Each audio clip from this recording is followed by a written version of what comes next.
So I'm going to reiterate what I have been saying for years on this show. I was done with Jason Garrett after the 2012 football season. I said on national TV, enough is enough. He's not a commanding officer. He's not a general. He's not a motivator. He's the least inspiring head coach in the National Football League, and now he has been that low these 9 seasons. 7 more seasons have passed since I first called for this man's job.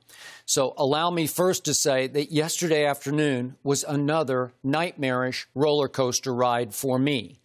I went from supreme deflation to ultimate elation. And I hope you're right that Stephen was the voice of reason, because it may have come to that. Maybe yesterday. I have no idea. But all I know is I've known Ed Werder at ESPN for a long, long time, been in the trenches with him covering the Dallas Cowboys. And his first tweet in sort of midday was this one. He said, I can tell you this, people inside the building have begun to wonder if Garrett is going to have a role with the 2020 Cowboys, whether as head coach or in another capacity. Sure. That's where I was until West Coast time late last night, when the other tweet dropped. And it was breaking news. And I'm hoping that the news will stay broken. I know Jason from the days I covered him as the backup quarterback. You've been around him a little bit to know. He's very personable. He is. But he's not charismatic. And there's a big difference between personable and easy to get along with and dynamic, right? Yes. He's not dynamic. He's just a really good guy. Right. Okay. He can really talk a good game. He can talk football. Right. Remember, his father was a longtime coach in this league, a longtime scout for the Cowboys. He's got 2 brothers who have been in college and pro football at various levels. He came from a football family. Jerry Jones considers him a little bit like cowboy royalty, like he had a legacy that you don't disrespect. You keep it in place because, by golly, it'll break through at some point. But Jason Garrett was always just good enough to keep. He's not a bad coach. Right. Yeah. He's just not a good coach. But see, Skip, you and a lot of people are falling into the trap that the Cowboys is this New England Patriots. And they're not. They're just another team. They're just another team. They happen to be America's team, but Skip, they don't win. Time out. Time out.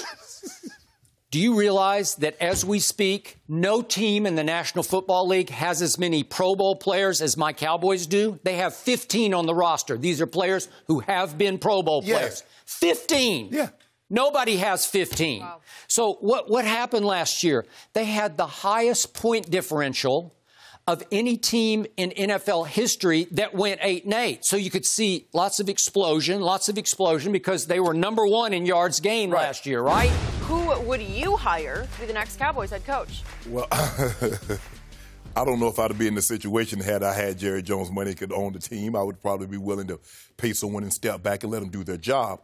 But for me, Skip, I would do everything I possibly could to get Sean Payton. I would offer New Orleans a deal similar to what Tampa gave the Raiders to get John Gruden. Wow. 2 2s, 2 1s, and $8 million.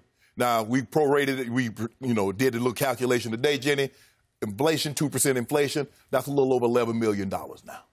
So that's what I would go. Because Jerry said at the combine, Skip, you have no idea the obscene size check he'd be willing to write for that Super Bowl title. Sean Payton might be as close to a guarantee as you could get. But you were going to have to concede. You're going to step back. You know that.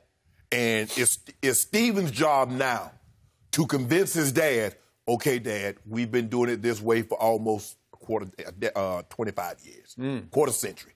Yeah. And we haven't had success doing it the way that you wanted to do it. Now let's try and go back to the old way, the way that in a 5-year span, we had 3 Super Bowls, and we lost in an NFC title game. Let's go back let's try that for an extended period of time and see if we can get back to where you and I both think we should be and probably where we should be. That would be what I would be willing to do. Skip, I don't know why Lincoln Riley would leave. He's making 6.4 at Oklahoma. Why the hell I'm going to leave and take a pay cut? And have to deal with you, Jerry.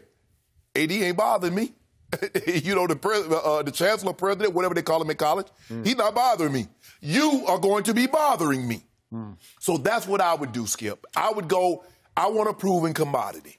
Sean Payton is as proven a commodity as you can get. Fair.